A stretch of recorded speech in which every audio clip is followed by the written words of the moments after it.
দাঁড়া।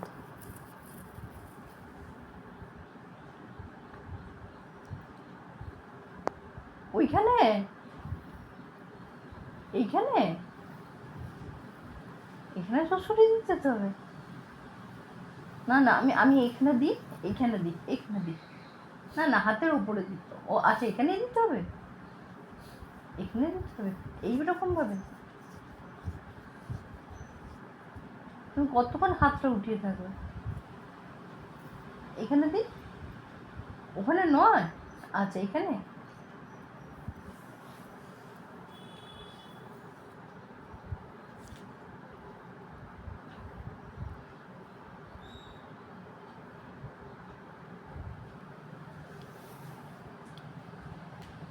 এবার তুমি ঘুম করো, এবার ঘুম করো, এবার তুমি ঘুম করো। এখনো দিয়ে যাবো? কতক্ষণ দিয়ে যাবো? আমি ঘুম করবো না এরকম করে?